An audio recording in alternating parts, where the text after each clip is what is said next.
지은호가 수술 동의서에 사인하던 그날 사람들은 그저 175억짜리 제안을 걷어찬 고집 센 여자 정도로만 알고 있었는데요. 정작 본인은 자기 오빠를 살리면서도 누군가의 인생을 박살내는 선택을 하고 있다는 걸 그 순간 막 깨닫고 있었습니다. 그 전날 밤 10시가 훌쩍 넘은 시각이었어요. 카페 마감을 정리하고 집으로 돌아가는 길 지은호는 계속 같은 생각만 되뇌고 있었는데요. 고성이가 원하는 걸 막으려면 내가 욕심을 내려놓는 수밖에 없지. 175억이라는 숫자는 이미 머릿속에서 지워진 지 오래였습니다.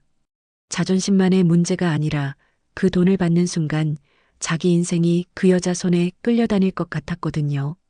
골목 어귀를 돌아 집 앞에 거의 다다랐을 때 지은호의 걸음이 멈췄습니다. 가로등 불빛 아래 누군가 기대서 서 있었는데요. 그 얼굴이 낯설지 않았습니다. 한우진. 고등학교 시절 가장 많이 웃고 울었던 친구였는데요.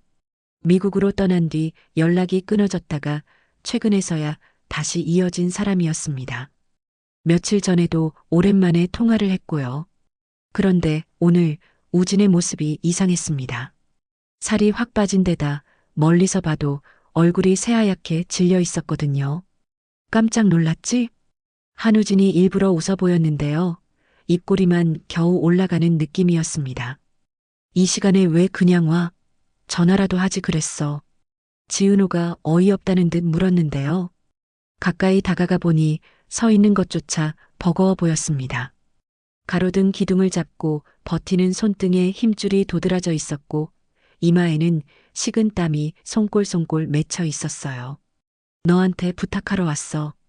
한우진 입에서 부탁이라는 말이 나오자 지은호의 눈썹이 올라갔습니다. 자존심 하나로 버티는 친구라 남한테 손 내미는 성격이 아니었거든요. 며칠 전에 전화했을 때 말이야. 한우진이 조심스럽게 말을 꺼내자 그날의 통화가 떠올랐습니다. 친엄마라는 사람이 26년 만에 나타나더니 알고 보니 간이 필요해서 접근한 거라는 얘기를 처음 털어놓았던 밤이었는데요. 고성이라는 이름을 입에 올리기만 해도 속이 뒤집혀 그날은 거의 울다시피 하면서 쏟아냈었습니다. 그 여자가 너한테 간 이식 요구한다며. 응. 고성의 말을 절대 들어주면 안 돼. 그 얘기하러 온 거야. 지은호는 잠시 얼이 빠졌습니다. 어차피 거절할 생각이었는데 굳이 이 늦은 시간에 집 앞까지 찾아와서 같은 이야기를 반복하는 게 이상했거든요. 나도 안 해. 나를 버리고 간 사람이야. 그래도 혹시 내가 흔들릴까봐. 한우진의 눈빛이 평소와 달랐습니다. 장난기라고는 찾아볼 수 없이 어딘가 절박하게 굳어 있었는데요. 그때 지은호가 뭔가 이상하다고 느꼈습니다. 가까이에서 보니 한우진의 입술이 파랗게 질려 있었고 숨을 쉴 때마다 가슴께가 미세하게 떨리고 있었거든요. 너 어디 아픈 거야? 지은호가 팔을 잡으며 물었습니다. 괜찮아. 지금 그게 중요한 게 아니고. 괜찮다는 말과 동시에 몸이 한번 크게 흔들리더니 가로등 기둥에서 손이 떨어졌습니다. 우진아. 외마디가 터져나왔지만 이미 늦었는데요. 한우진의 몸이 힘없이 앞으로 쓰러져 차가운 바닥에 부딪혔습니다. 손이 덜덜 떨려 휴대폰 화면을 제대로 누르기도 어려웠지만 지은호는 겨우겨우 번호 하나를 눌렀습니다. 선배, 빨리 와주세요. 우리 집 앞인데요. 사람이 쓰러졌어요. 전화를 받은 사람은 이지혁이었습니다. 대학 시절부터 믿고 의지하던 선배이자 지금은 AP그룹을 이끌고 있는 대표인데요.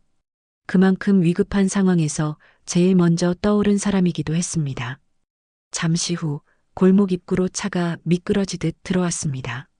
운전석에서 뛰어나온 이지혁은 상황을 한번 훑어보더니 말없이 한우진을 등에 업었습니다. 병원으로 바로 가자. 병원 응급실에는 이미 비상이 걸려 있었습니다. 의사들은 검사 결과를 확인하고 난 뒤 한마디로 상황을 정리했는데요.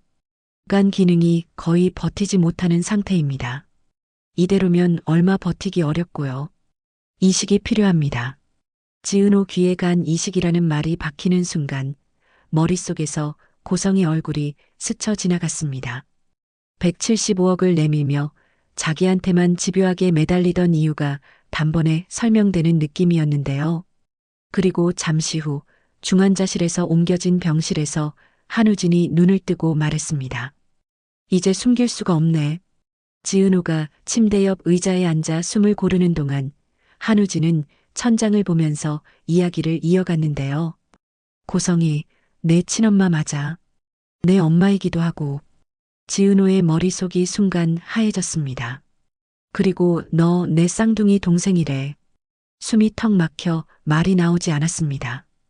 고등학교 때 가장 많이 기대고 웃었던 친구가 사실은 버려진 자기 편이었고 그 집에 남겨진 아이가 바로 이 사람이었다니. 한우진은 이미 오래전부터 알고 있었던 얼굴이었는데요.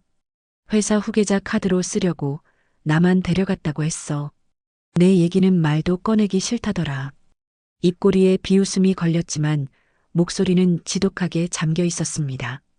근데 내가 아프면 후계자에서 탈락이잖아. 그래서 내간이 필요해진 거고. 회장 모르게 수술해서 살려서 다시 내세우려고 했던 거지. 그 이야기를 듣는 내내 지은호 눈에서는 눈물이 멈출 줄을 몰랐습니다. 자신을 버린 사람에게도 남겨진 쪽에게도 똑같이 도구였다는 사실이 너무 참담했거든요. 그래서 아까 그 말한 거였어. 간 이식하지 말라고. 너도 망가지고 나도 그 여자 손에서 못 벗어날까봐. 한우진이 겨우 웃어 보이자 지은호는 그의 손을 꼭 잡았습니다. 우린 둘 다 피해자인 거네. 문 밖에서는 이지혁이 조용히 그 대화를 듣고 있었는데요. 잠시 뒤 복도 의자에 함께 앉은 자리에서 낮은 목소리로 물었습니다. 지금 이 이야기 누구까지 알고 있어? 엄마는 아직 몰라요. 지강호는 아마 이미 냄새라도 맡았겠죠. 지은호는 눈을 닦으며 숨을 골랐습니다. 선배, 도와주실 수 있어요? 이 사람 살리고 고성이 인생 끝내는 방법 찾게요. 그날 밤 이지혁은 집에 돌아와 아버지 이상철과 잠깐 마주 앉았습니다. 은퇴를 앞두고 한평생 성실하게 살아온 아버지는 아들의 얼굴에서 낯선 결심을 읽어냈는데요. 지혁아, 내가 뭐를 하든 사람답게만 해라. 짧은 한마디였지만 그 말이 결국 이지혁의 선택을 밀어올리는 지지처럼 마음에 남았습니다. 다음 날 오전 슈즈그룹 본사 로비는 여느 때처럼 분주했습니다. 그러나 그 가운데로 들어와 서는 이들 때문에 공기가 묘하게 바뀌었는데요.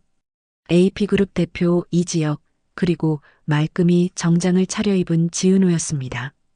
회장님을 뵙고 싶습니다. 비서는 처음엔 규정대로 예약 없으면 어렵다고 했지만 명함을 확인하자 표정이 바로 달라졌습니다. 요즘 기사마다 오르내리는 젊은 기업인과 함께 온 여자를 함부로 돌려보내기 부담스러웠던 거죠. 잠시 후 두 사람은 박진석 회장 앞에 서게 됐습니다. 흰머리가 눈에 띄게 늘어난 그러나 시선만큼은 여전히 매서운 남자였는데요. 사업 얘기하러 온 거면 비서실 통해 약속부터 잡지. 오늘은 사업 이야기가 아닙니다. 이지혁이 단단한 목소리로 말했습니다. 아내분에 대한 이야기입니다. 공기가 묵직해졌습니다. 지은호는 손에 쥔 서류 봉투를 꼭 쥔 채 천천히 입을 열었습니다. 고성이에게는 숨겨둔 딸이 있습니다. 그 딸이 저입니다. 처음에는 헛웃음을 쳤던 박진석이 이내 서류를 넘겨보며 눈빛을 바꿔갔는데요. 보육원 기록, 30년 가까운 추적 사진, 고성이가 은밀히 지시한 조사 메모, 그리고 한우진의 병력과 수술 계획이 담긴 자료까지 회장님 몰래 재간을 빼서 한우진한테 이식하려고 준비한 내용입니다. 지은호가 마지막 장을 내밀며 말하자 박진석 손이 미세하게 떨렸습니다. 내가 제일 싫어하는 게 뭔지 알아? 박진석의 목소리가 낮게 깔렸습니다. 옆에 있으면서 속이는 사람이다. 그때 문이 벌컥 열리며 누군가 들이닥쳤습니다. 아빠 엄마가 왜 병원에서 난리치는지 이제 알겠네. 박영나였습니다. 아침부터 고성이와 실랑이를 벌이다 상처받은 얼굴로 집을 뛰쳐나왔던 박영란은 우연히 떨어져 있던 서류 한 장을 보고 모든 걸 따라온 상태였는데요.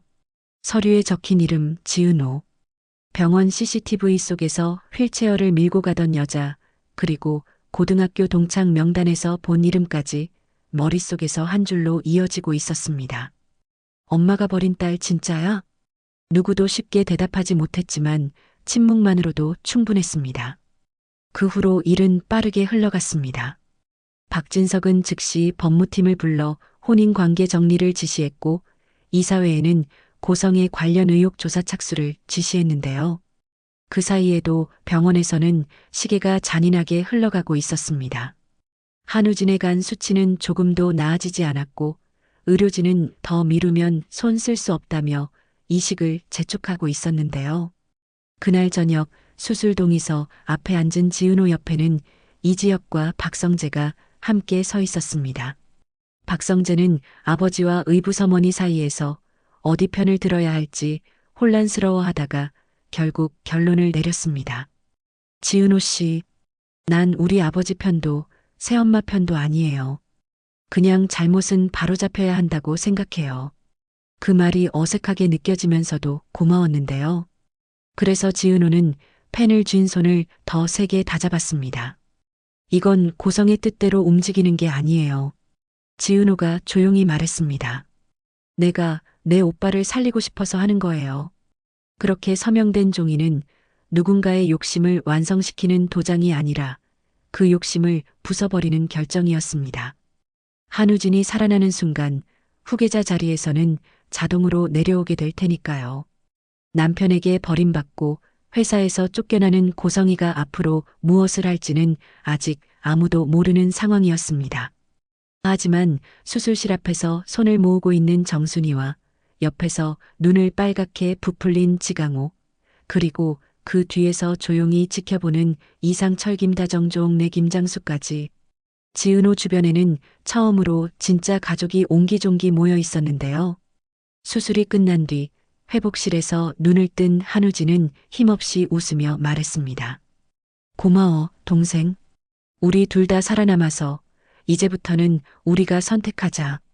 창밖으로 아침 햇살이 쏟아져 들어오고 있었는데요. 그 빛이 두 사람 얼굴을 비출 때 아무도 보지 못한 곳에서는 또 다른 그림자가 꿈틀거리고 있었습니다. 보육원 기록 파일 끝부분에 지은호가 미처 보지 못한 한 줄 메모가 남아있었기 때문입니다. 최초 제보자 미상, 내부 협력자 추정, 그 협력자가 누구인지, 그리고 고성이가 끝까지 움켜쥔 비밀이 무엇인지 아직 아무도 모르는 상태로 이야기의 다음 장이 열릴 준비를 하고 있었는데요.